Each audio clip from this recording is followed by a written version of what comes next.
Doctor साहब से। क्या हुआ? आज फ्रेडी सर के मिजाज क्यों खराब है? अब क्या बताऊं तारिका जी, ये डॉक्टर साहब, इनकी वजह से हो रहा है सब। क्या डॉक्टर साहब, क्या कह दिया आपने? फ्रेडी को अंदर आने के लिए तैयार नहीं है। कमाल करते हो यार, मैंने क्या कह दिया भाई? ए फ्रेडी, यहाँ इधर इधर, कम कम।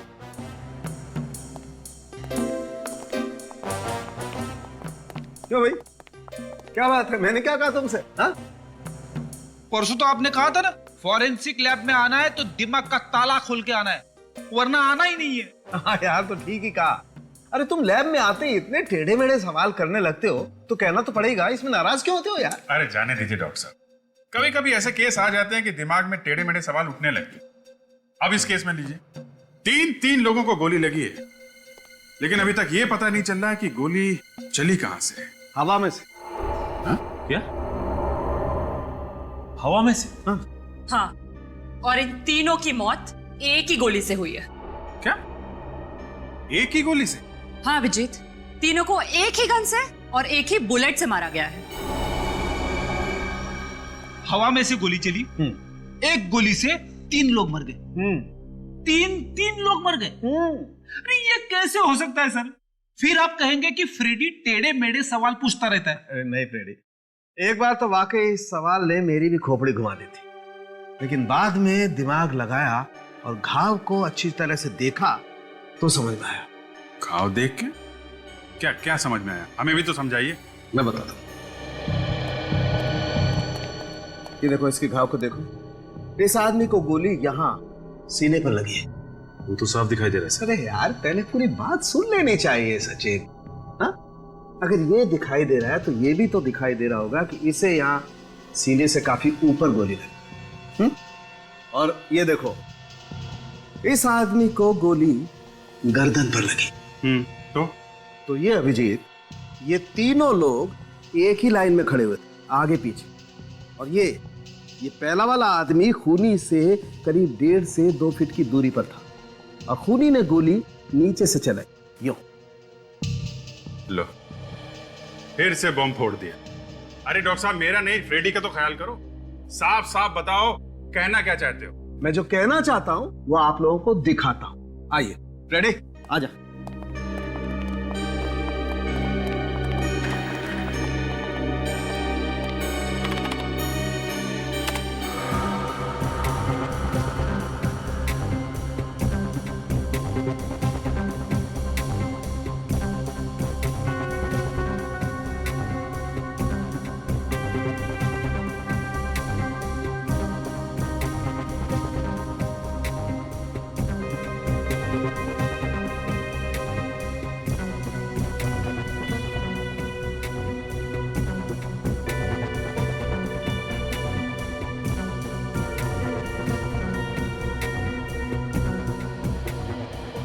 तो तीनों अपनी मौत को खींच रहे थे।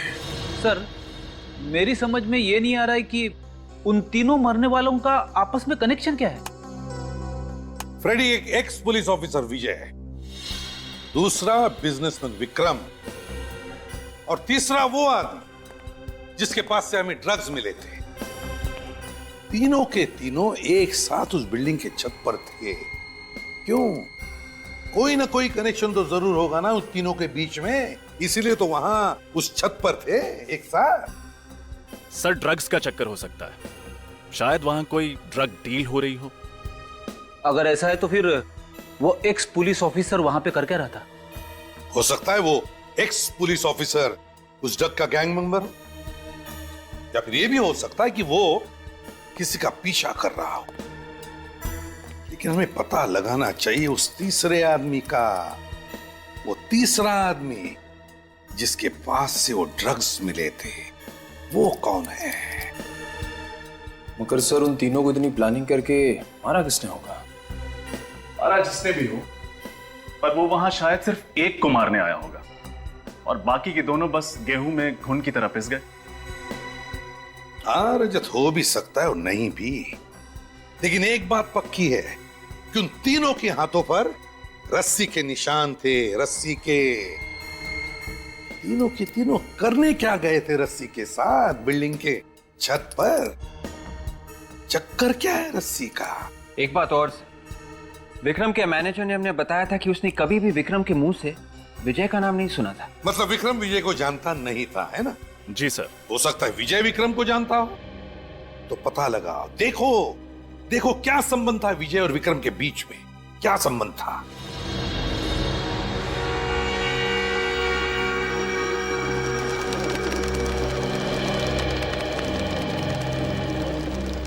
डॉक्टर सारुंखे ने बताया था कि पहले आदमी को खूनी ने 2-3 फीट की दूरी से गोली मारी है, और वो भी नीचे के एंगल से। पहले आदमी को सीने पे लगी, दूसरे को सीने पे ऊपर, और तीसरे को गले में लगी। इसका मतलब खूनी यहां से बाहर लटक रहा था। पर सर कोई ऐसे हवा में से गोली कैसे चला सकता है? पूर्वी उन तीनों के हाथ में रस्सी के निशान थे, तो शायद उन तीनों ने ये रस्सी पकड़ी होगी और खूनी उसी रस्सी के दूसरे सिरे पे नीचे लटका होगा। और सर खूनी रस्सी से लटका क्यों होगा? और अगर लटका था तो वो तीनों रस्सी खींच क्यों रहे थे? उसकी मदद क्यों कर रहे थे? शायद उन्हें मालूम नहीं होगा कि नीचे लटका हुआ आदमी खूनी है और उनकी जान लेने वाला है। उसने मदद मांगने के बहाने से इन तीनों को यहाँ बुलाया और नीचे लटक के उनको गोली मार दी। लेकिन सर उसने बिल्डिंग से लटकने के लिए वजह क्या बताई होगी? बिल्डिंग से बाहर लटकने की क्या वजह हो सकती है? बिल्डिंग से कौन आदमी बाहर निकले? वही जो साफ सफाई का काम कर रहा हो, बिल्डिंग का काम कर रहा हो, या फिर पेंटिंग का काम कर रहा हो। शोभा जी, क्या विजय जी किसी बात को लेकर परेशान थे? जी ऐसी तो कोई बात नहीं है, हाँ मगर अपने पुराने केस को लेकर थोड़ा एक्साइटेड थे। एक्साइट थे? किस केस को लेकर? जी ये तो मुझे पता नहीं है, क्योंकि काम की बातें वो मेरे साथ डिस्कस नहीं करते थे। जी विजय जी किसी विक्रम नाम के आदमी को जानते थे? ये नाम तो मैंने उनके मुंह से कभी नहीं सुना। कल घर से निकलने से पहले उन्होंने कुछ कहा था आपको, या फिर बताया हो कि वो कहाँ जा रहे हैं? जी बताया तो कुछ नहीं, लेकिन हाँ निकलने से पहले एक फोन आया था। फोन मोबाइल पे आया था या लैंडलाइन पे? जी वो लैंडलाइन पर। ये फोन कितने बजे आया होगा? यही 12 साढ़े 12 के करीब। फ्रेडी चेक करो, देखो 12 से 12:30 के बीच किस नंबर से फोन आया था।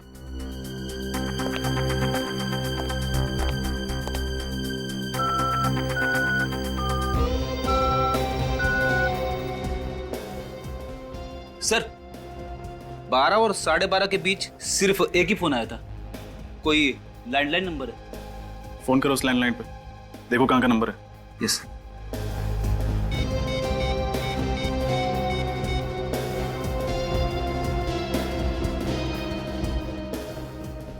हेलो, हाँ अब कहाँ का नंबर है ये? क्या? Okay thanks. क्या हुआ सर? जिस नंबर से विजय जी को फोन किया गया था वो विक्रम के ऑफिस का है। क्या? विक्रम के ऑफिस का? विक्रम के ऑफिस से किसने फोन किया होगा और क्यों? अरे सुनो। सलाम साहब। सलाम। अच्छा इस बिल्डिंग में कल कुछ काम चला था, पेंटिंग का, वेल्डिंग का या साफ सफाई का? हाँ साहब, वेल्डिंग का काम चल रहा था। कहाँ पर? 7वें माले पर विक्रम जी का ऑफिस है ना, उसके विंडो के बाहर काम चल रहा था। अच्छा ये वेल्डर छत से लटक के काम कर रहा था? हाँ साहब, लटक के काम कर रहा था। नाम क्या है उसका? रहता कहाँ? सर पता नहीं किसने फोन किया, हम तो किसी विजय नाम के आदमी को जानते भी नहीं है। शायद विक्रम ने फोन किया हो। मगर विक्रम सर क्यों फोन करेंगे जब वो किसी विजय नाम के आदमी को जानते ही नहीं थे? हेलो सर, मैं रोहित, विक्रम का छोटा भाई। मिस्टर रोहित, आपके भाई विक्रम ने कभी आपके सामने विजय नाम के किसी आदमी का जिक्र किया था? नहीं सर, बिल्कुल नहीं। आपका भाई ड्रग्स लेता था? ड्रग्स तो लेता था सर, लेकिन ये बात 1 साल पुरानी है। 1 साल पुरानी बात? मतलब? दरअसल 1 साल पहले एक हादसे की वजह से भाई ने ड्रग्स लेना छोड़ दिया था। हादसा? कैसा हादसा? एक प्लेन क्रैश हुआ था और उसमें भाई भी था। किस्मत अच्छी थी कि उसमें से 2 लोग बच निकले, एक भाई और एक औरत। एक्चुअली सर जिंदगी ने विक्रम सर को एक और मौका दिया, वो ये मौका हाथ से गंवाना नहीं चाहते थे, इसलिए उन्होंने शराब और ड्रग्स को हमेशा हमेशा के लिए छोड़ दिया था। अगर विक्रम सचमुच में बदल गया था, उसने ड्रग्स भी छोड़ दी थी, तो वो ड्रग्स वाले आदमी के साथ छत पे क्या कर रहा था?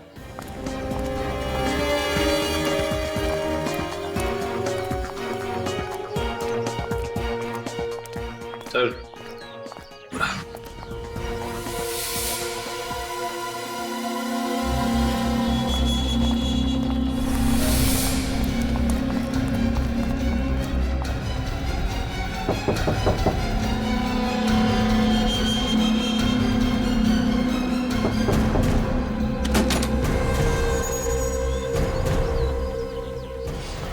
सीधा खड़ा।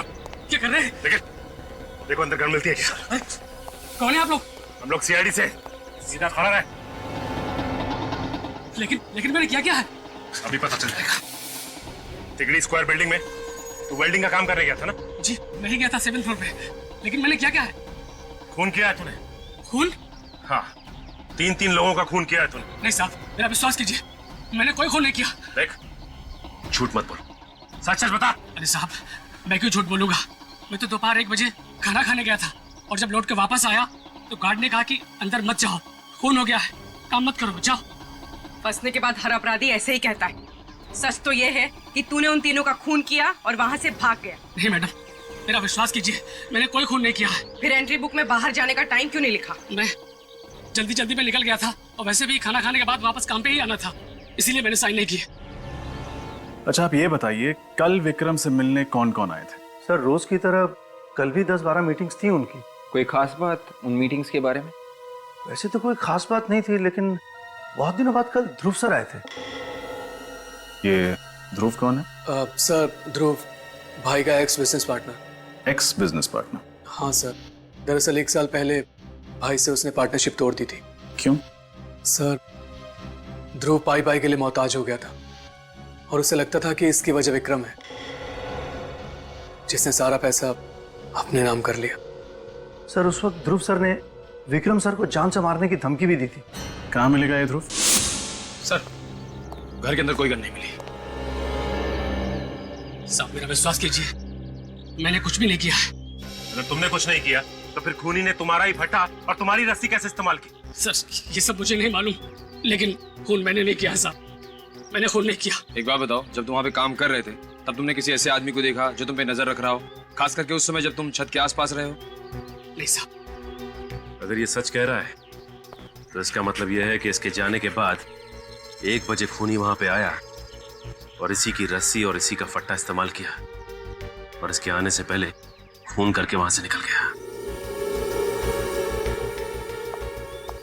अच्छा, तुमने वहाँ कुछ ऐसा देखा या सुना जो तुम्हें अजीब सा लगा? मैडम, 7th फ्लोर की खिड़की के बाहर में वेल्डिंग कर रहा था कि मुझे अचानक अंदर से कुछ गिरने की आवाज आई। ऐसा लगा कुछ गिर के टूट गया हो और शायद वहां पर कुछ लोगों के लड़ाई झगड़े की भी आवाज आ रही थी, मगर वो लोग किस बारे में बात कर रहे थे, क्या बोल रहे थे, ये मेरी कुछ भी समझ में नहीं आया। अच्छा, ये सब हुआ कितने बजे? सर, यही करीब 11 साढ़े 11 बजे। 11 साढ़े 11 बजे? अच्छा, ये बताओ कि कल 11 साढ़े 11 के बीच तुम विक्रम के ऑफिस में गए थे? हाँ, गया था। क्यों? कुछ काम था। वही तो पूछ रहा हूँ, क्या काम था? आप लोगों को इससे क्या लेना देना है? लेना देना है मिस्टर, इसीलिए तो पूछ रहा हूँ, क्या काम था? आप लोग तो दादागिरी कर रहे हैं मेरे साथ। ये दादागिरी नहीं मिस्टर ध्रुव, शराफत से पूछ रहे हैं, बता दीजिए। कुछ पर्सनल काम था। देखिए, ये घुमा फिरा के बातें करना बंद कीजिए और शराफत से वो बताइए जो हम पूछ रहे हैं, क्योंकि अगर हम दादागिरी पे उतर आए ना तो तोते की तरह बोलना शुरू कर देंगे आप। मैं विक्रम से कुछ काम की बातें करने गया था। बात करने गए थे या जान से मारने की धमकी देने गए थे? धमकी? मैं भला उसको धमकी क्यों दूंगा? तो फिर तुम दोनों के बीच में झगड़ा किस बात पे हुआ? सर, वो झगड़ा नहीं था, एक मामूली सा आर्ग्यूमेंट था। अच्छा, मामूली सा आर्ग्यूमेंट था? हाँ? ये तो काफी महान इंसान मालूम होते हैं। आपके लिए चीखना, चिल्लाना, चीजों को तोड़ देना, ये सब एक छोटी सी आर्ग्यूमेंट। मैं सच कह रहा हूं, मेरा यकीन कीजिए। हमारी बहस जरूर हुई थी, लेकिन उसके बाद सुलह भी हो गई थी। सुलह नहीं हुई थी, बल्कि उस मामूली कहासुनी के बाद तुमने उसका खून कर दिया। देखिए मैडम, मैं मानता हूं कि मेरा विक्रम के साथ आर्गुमेंट हुआ था और मैंने गुस्से में वाद भी तोड़ा था, लेकिन इसका मतलब ये तो नहीं कि मैं उसका खून कर दूंगा। फिर किसने किया खून? मुझे नहीं मालूम सर, विक्रम मेरा दोस्त था, मैं भला उसका खून क्यों करूंगा? दोस्त? मगर विक्रम के साथ तुम्हारी पार्टनरशिप टूटे हुए 1-1.5 साल हो गए ना, और तुमने कसम भी खाई थी कि तुम उसे बर्बाद कर दोगे। वाह, क्या दोस्ती है। लेकिन वो तो काफी पुरानी बात है और कभी गुस्से में कह दिया होगा। तो फिर तुम्हारी विक्रम के साथ कहासुनी किस बात पे हो गई थी? सर, मैं विक्रम के ऑफिस अपना कंपनसेशन लेने गया था, जो कि मुझे हर कीमत पर चाहिए था। मगर क्या? मगर सर, विक्रम ने कंपनसेशन देने के लिए साफ इनकार कर दिया। उल्टा वो तो मुझे अपने ऑफिस से बाहर निकालने की बात करने लगा। फिर क्या हुआ? फिर सर, मैंने विक्रम को उसके किए हुए सारे फ्रॉड याद दिलाए। वो तुरंत मेरे सारे नुकसान की भरपाई करने को तैयार हो गया। भरपाई करने को तैयार हो गया? हाँ सर, उसने चेक भी काट के दिया मुझे। चेक दिखाओ। हाँ सर, इससे पहले मैंने कई बार विक्रम को उसके फ्रॉड की याद दिलाई, लेकिन हमेशा वो पैसे देने में आनाकानी करता रहा। फिर इस बार कैसे उसने चेक काट कर दे दिया? सर, मैं खुद भी बड़ा हैरान हूं कि ये सब कैसे हो गया। कहीं विक्रम बदल तो नहीं गया? ये देखिए सर, विक्रम के साइन भी है। ये भी तो हो सकता है कि ये चेक तुमने विक्रम से जबरदस्ती लिया। सर, अगर जबरदस्ती करनी होती तो काफी पहले कर चुका होता। अच्छा, कल दोपहर 1 से 2 बजे के बीच में तुम कहाँ थे? मैं एक बिजनेस मीटिंग में था।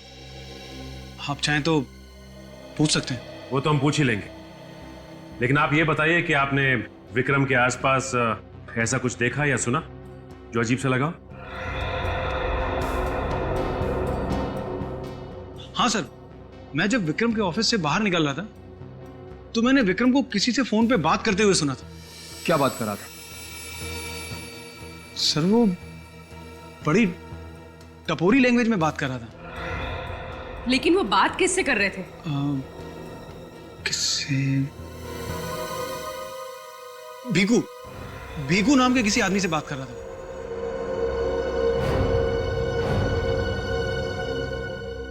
भीकू? सर, मैंने ध्रुव का बयान क्रॉस चेक किया, वो सच कह रहा है। 1 और 2 बजे के बीच में वो अपने ऑफिस में एक बिजनेस मीटिंग ही अटेंड कर रहा था। मतलब विक्रम का जब खून हुआ तब ध्रुव अपने ऑफिस में बिजनेस मीटिंग अटेंड कर रहा था। तो फिर विक्रम का खून किया किसने? जबकि ध्रुव के अलावा विक्रम का कोई दुश्मन था ही नहीं। सर, आर्यन, क्या पता चला भीकू के बारे में? सर, ये भीकू कुछ साल पहले तक अपने एरिया का मंझा हुआ गुंडा था, छोटे मोटे क्राइम्स करता था, लेकिन पिछले कुछ साल से वो ड्रग सप्लाई करने लगा था और सिर्फ अमीर लोगों को अपने ड्रग्स बेचता था। अच्छा, एक और ड्रग डीलर? सर, जब मैंने भीकू की सारी डिटेल्स निकाली तो मुझे एक झटका लगा। कैसा झटका? सर, भीकू के फिंगरप्रिंट्स उस तीसरी लाश से मैच करते हैं। वो लाश जिसके पॉकेट में हमें ड्रग्स मिले। भीकू के फिंगरप्रिंट्स उस तीसरी लाश के साथ मैच करते हैं, तो इसका मतलब है वो लाश भीकू की है। भीकू की? तो फिर ये भीकू कर क्या रहा था विजय और विक्रम के साथ उस बिल्डिंग के छत पर? ये नहीं हो सकता, मेरे पति की मौत नहीं हो सकती, वो नहीं मर सकते, ये देखिए, संभालिए अपने आप को, हिम्मत रखिए। ये लीजिए, पानी पीजिए।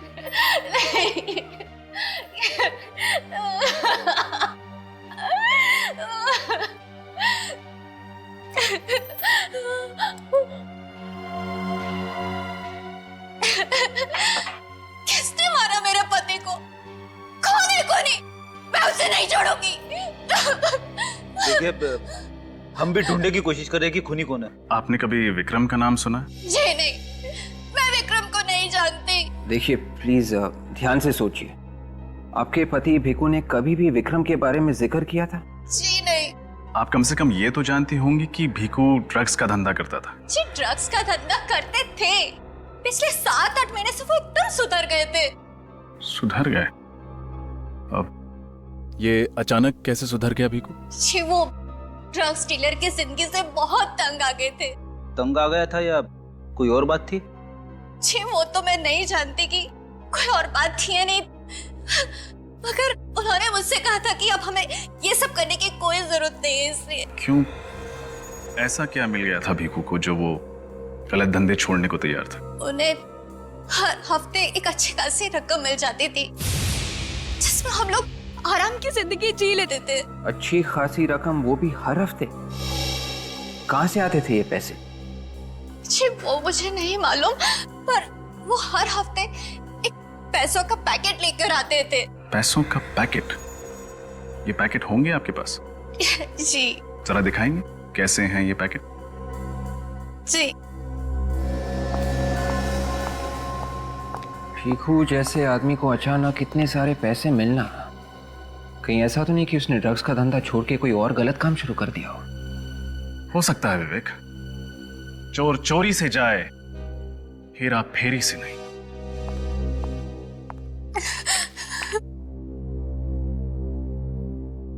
अरे ये तो विक्रम की कंपनी का इन्वेलप है। मतलब भीखू को पैसे विक्रम देता था, मगर क्यों? ये इन्वेलप कब लाया था वो? जी परसों लाए थे। परसों? एक काम करते हैं, इन नोटों की गड्डियों पर उंगलियों के निशान होंगे, उनसे पता चल जाएगा कि ये पैसे विक्रम ने दिए थे या किसी और ने।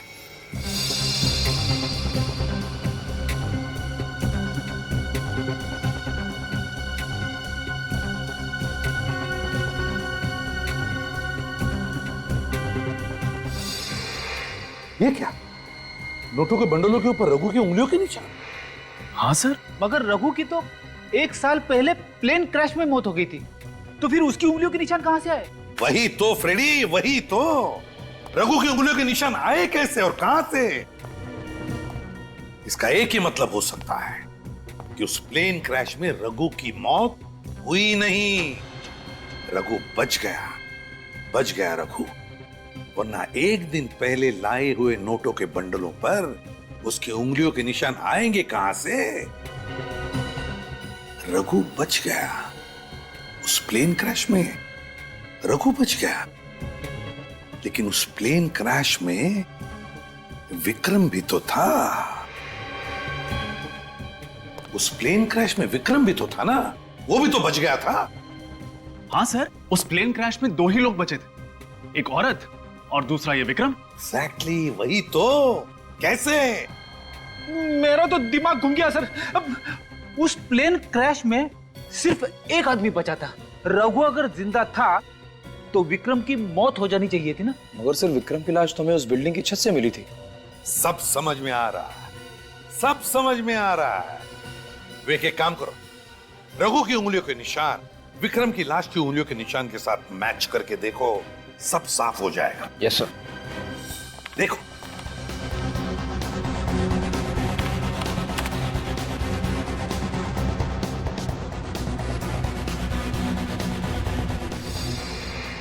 Sir perfect match. रघु की उंगलियों के निशान विक्रम की लाश की उंगलियों के निशान के साथ मैच करते हैं सर। एग्जैक्टली।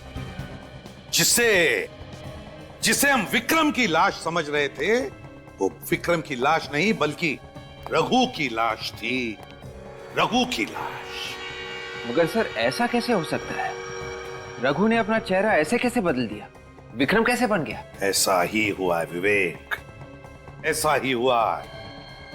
बस उस हॉस्पिटल में जाकर पूछताछ करो जहां पर इस पिछले साल जो प्लेन क्रैश हुआ था उसके घायल पैसेंजर्स और डेड बॉडीज की देखरेख आप ही कर रहे थे? जी हाँ सर, मैंने और मेरी टीम ने की। जो लोग घायल हुए थे और जिनकी मौत हुई थी उनके बारे में कुछ जानकारी चाहिए थी हमें।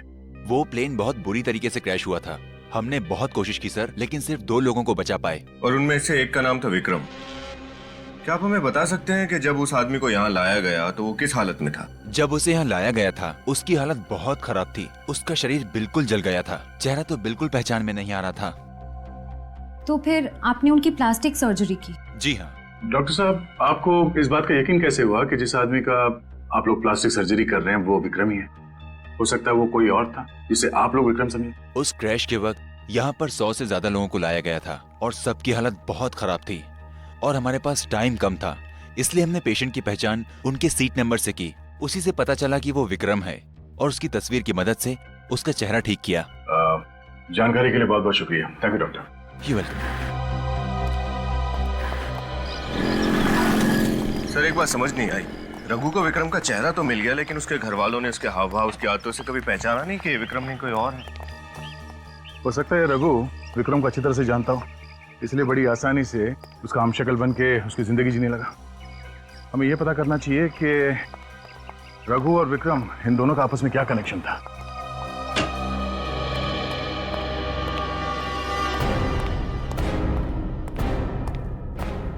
सर, हाँ, रघु और विक्रम एक दूसरे को जानते थे। क्या? यस सर, रघु एक गैंगस्टर था और विक्रम के बिजनेस के लिए छोटे मोटे गैर कानूनी काम करता था। और सर रघु की फ्लाइट की टिकट भी विक्रम की कंपनी ने बुक की थी। अच्छा, देखा किस्मत ने कैसे एक गैंगस्टर को बिजनेसमैन बना दिया। और मौके का फायदा उठाते हुए रघु चुपचाप विक्रम की जिंदगी जीने लगा। सर रघु और भिखू भाई भाई थे, शायद इसलिए रघु ने भिखू को छत पे बुलाया होगा। मगर एक्स पुलिस ऑफिसर विजय को क्यों बुलाया होगा? सर मैंने विजय के कुलीग से पता किया कि एक जमाने में रघु विजय का इन्फॉर्मर हुआ करता था। रघु विजय का इन्फॉर्मर हुआ करता था? बस, तो रघु ने विजय को बुला लिया होगा कुछ इन्फॉर्मेशन देने के लिए। सर और एक बात। वो क्या? अब तक हमें लग रहा था कि खूनी विक्रम को मारना चाहता था। सर ये भी तो हो सकता है कि खूनी को ऑलरेडी पता हो कि विक्रम नहीं रघु है और वो दरअसल रघु को मारना चाहता हो। मगर सर ऐसा कौन हो सकता है जो ये सब कर रहा है? सर रघु को परसों रात किसी ने अपने घर में जाते हुए देखा है। लेकिन सर रघु अपने घर क्यों जाएगा? वो अगर वहां जाता है तो उसका पर्दाफाश नहीं हो जाएगा? लोगों को ये नहीं पता चल जाएगा कि वो विक्रम नहीं रघु है? रजत, जरूर इस रघु के घर में कोई ऐसी चीज छुपी हुई है जिसे मिलते ही रघु का पर्दाफाश हो सकता है। लेकिन क्या हो सकती है वो चीज? ढूंढो उस चीज को, अच्छी तरह से तलाशी लो रघु के घर की, तलाशी लो।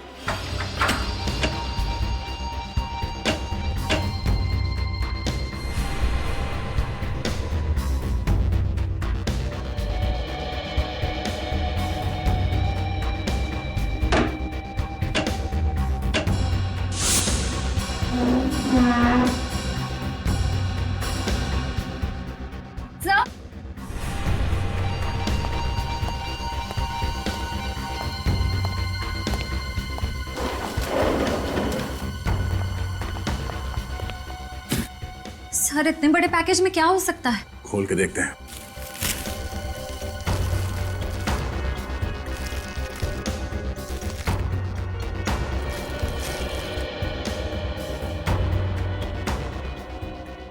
पेंटिंग्स,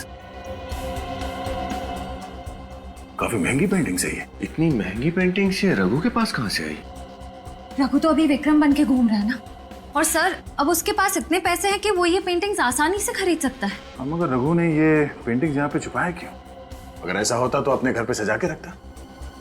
इनसे फिर पता कैसे चलेगा कि ये पेंटिंग्स इस रघु तक कैसे पहुंची? एक आदमी है जिसे मैं जानता हूँ, वो बता सकता है इन पेंटिंग्स के बारे में।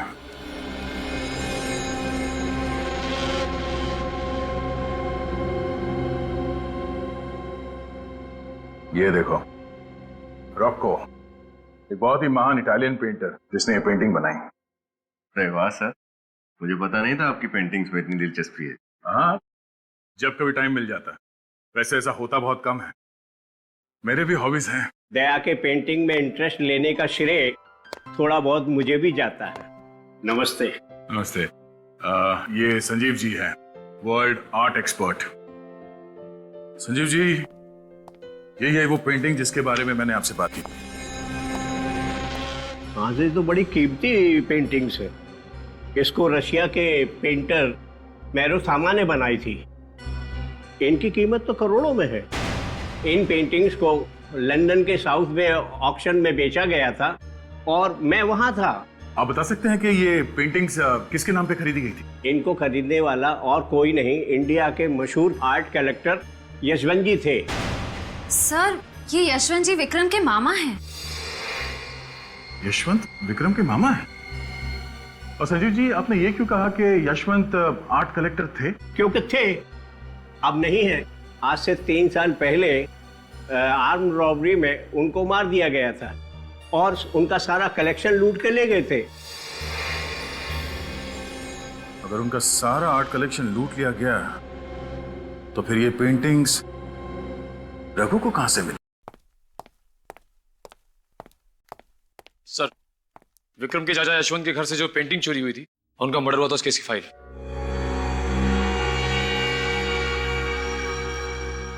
अरे ये क्या हुआ सर? इस केस के इंचार्ज विजय जी थे? सर, विजय जी की बीवी शायद इसी केस के बारे में बात कर रही थी, जिसको लेकर विजय जी एक्साइटेड थे। इसमें लिखा है घर के अंदर कोई फोर्स्ड एंट्री नहीं थी। इसका मतलब ये काम किसी अंदर वाले आदमी का है, जिसे घर के बारे में पूरी जानकारी थी, इस पर यशवंत जी को पूरा भरोसा था, अच्छी तरीके से पहचानते थे उसे।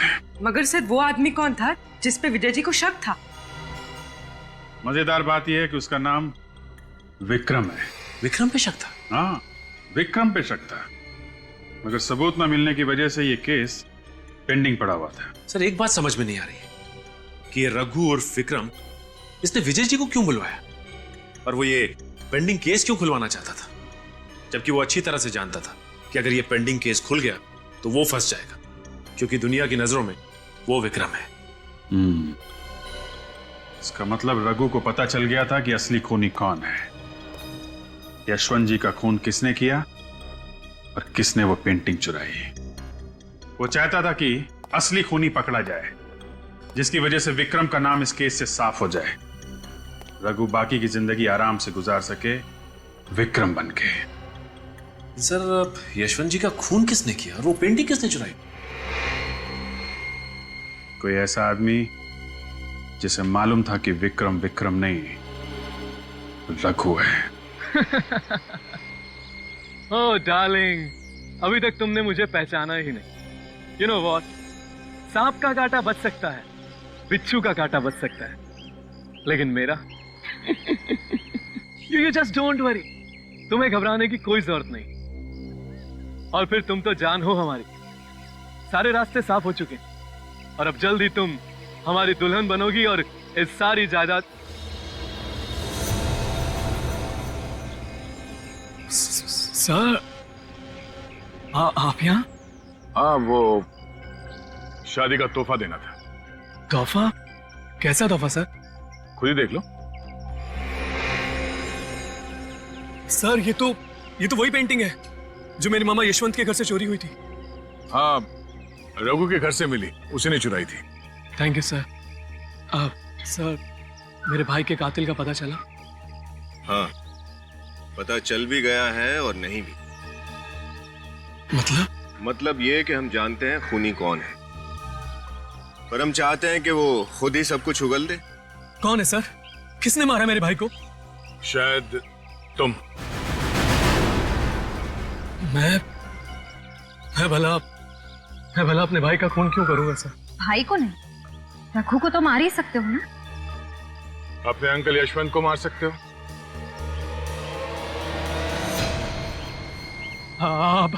अब जब तुम्हें पता चली गया है तो कोई बात नहीं। पागलपन छोड़ो, गन नीचे करो। मैं खुद को गोली मार लूंगा। ठीक है, तुझे मरने का इतना ही शौक है तो मार ले अपने आप को गोली। हाँ, वैसे भी तुझे फांसी तो चढ़ना ही है, 4 खून किया तुमने। मार गोली अपने।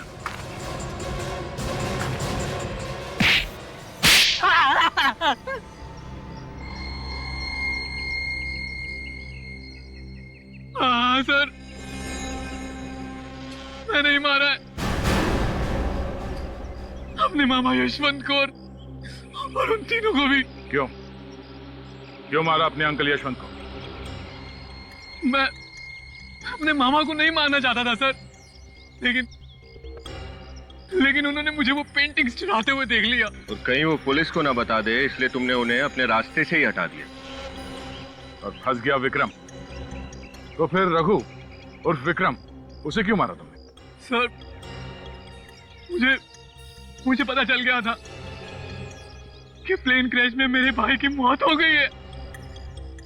और उसकी जगह वो रघु बहरूपिया बन के आ गया।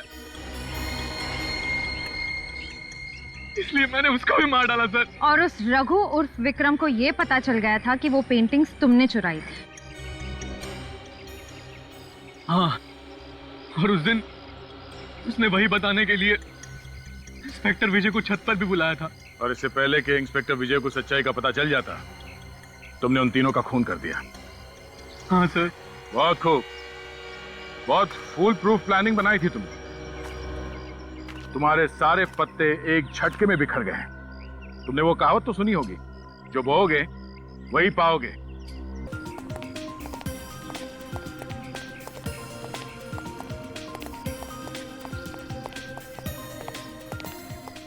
मैंने सब कुछ बहुत ही परफेक्टली प्लान किया है। देख लेना, कल सुबह हमारा नया ऑफिस बहुत ही ग्रैंड तरीके से स्टार्ट होगा। और मैम इतना जल्दी ये सब कुछ कैसे होगा? अरे संभाल के, इसमें बहुत ही कीमती सामान है। अगर कुछ भी टूटा तो तुम्हारे पेमेंट में से पैसे काट लूंगी। मैम आप बिल्कुल टेंशन मत लीजिए, सब कुछ संभाल लो।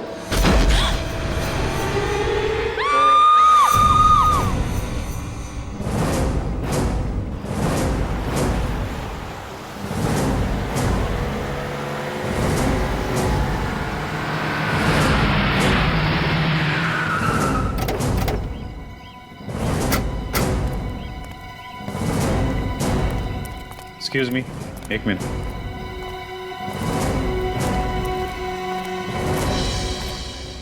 क्या पता चला? सर, इससे किसी ने गोली मारी। जरा पलटो बॉडी को।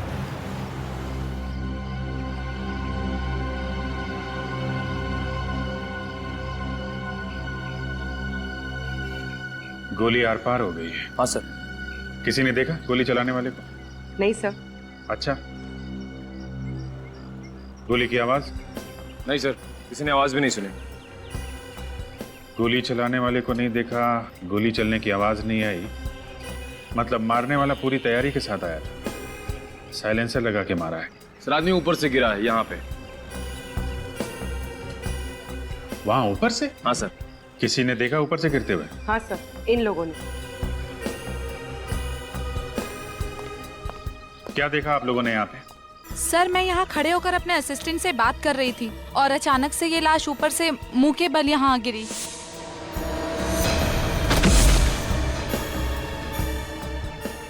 गोली चलने की आवाज सुनी आप लोगों ने? जी नहीं सर। चीखने चिल्लाने की? जी बिल्कुल भी नहीं।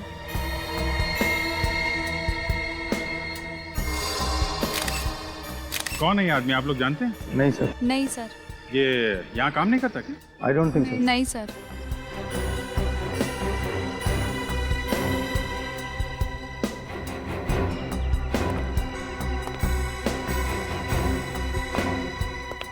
तुम सिक्योरिटी इंचार्ज हो ना यहाँ के? हाँ साहब, मैं ड्यूटी करता हूँ यहाँ। कौन है ये आदमी, कब आया यहाँ? पता नहीं साहब। वो पता नहीं? क्या कर रहे थे यहाँ पे? हाँ? इसकी एंट्री नहीं लिखी क्या? साहब, रजिस्टर में एंट्री तो की होगी साहब, लेकिन चेहरा इतना पिचक गया है साहब, पहचानना मुश्किल है साहब। अच्छा, किसी को भागते हुए देखा यहाँ से? नहीं साहब। कोई आईडी वगैरह? सर, आईडी वगैरह तो नहीं है। पैंट के अंदर वाली जेब में ये ड्रग्स का पैकेट है। ड्रग्स का पैकेट? सर ये देखिए।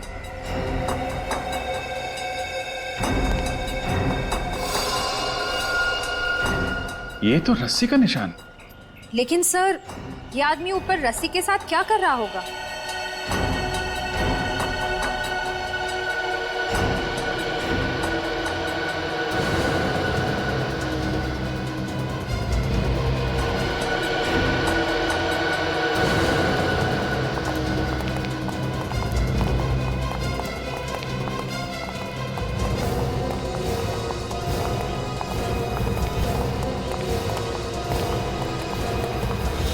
सर, एक और लाश।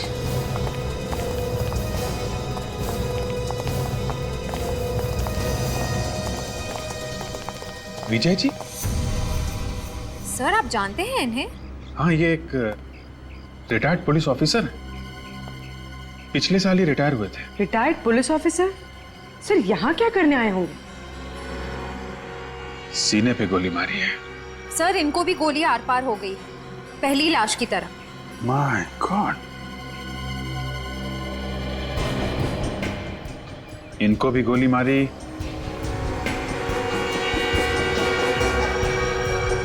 और नीचे जो लाश पड़ी है उसे भी। सर, कहीं इन दोनों का आपस में कोई संबंध तो नहीं? संबंध है पूर्वी, संबंध है। ये देखो, इनके हाथ देख रहे हो? इनके हाथ पे भी वैसा ही रस्सी का निशान है जैसा नीचे वाली लाश पे।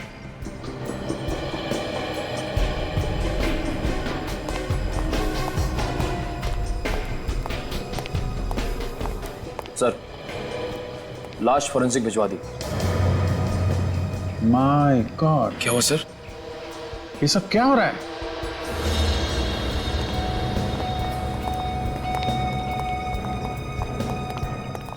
तीन लाशें। सर, इसे भी गोली मारी है।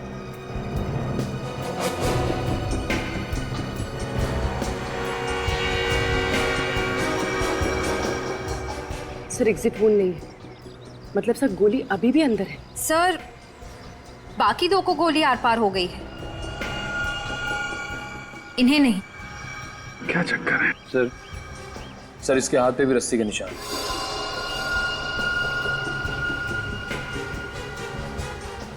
एक बात नोट की तुम लोगों ने? तीनों के हाथ में रस्सी का निशान है, तीनों को गोली लगी है, लेकिन तीनों को गोली अलग अलग जगह पे लगी है। जो आदमी नीचे पड़ा है उसको गोली सीने के निचले भाग पे लगी है, विजय जी को सीने के बीच में, और इस आदमी को गले में। 3 गोलियां 3 अलग अलग जगह पे। सर, हो सकता है खूनी 3 अलग अलग लोग हों।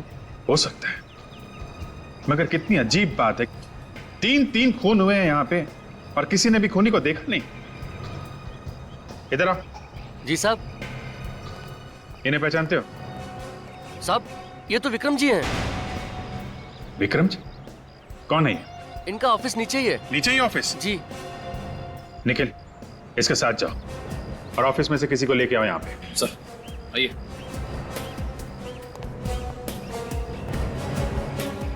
सर, एक रिटायर्ड पुलिस ऑफिसर, दूसरा बिजनेसमैन और तीसरे की जेब से हमें ड्रग्स मिले। ये तीनों टेरेस पे क्या कर रहे थे? सर, शायद ये विक्रम ड्रग्स लेता हो और दूसरे आदमी से खरीदता हो, जो शायद एक ड्रग डीलर हो। हम अगर एक retired police officer Vijay ji, ये यहाँ पे क्या कर रहे थे?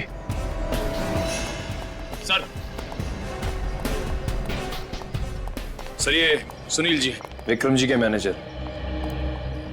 किसने मारा इन्हें? सर मुझे खुद भी झटका लगा जब मुझे सिक्योरिटी वाले ने बताया।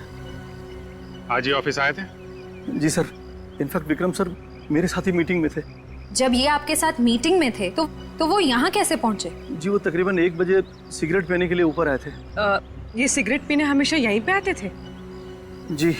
अच्छा, जब ये निकले थे तो इनके साथ में कोई और आदमी था या अकेले थे? जी नहीं, कोई नहीं था। कोई भी नहीं था? नहीं।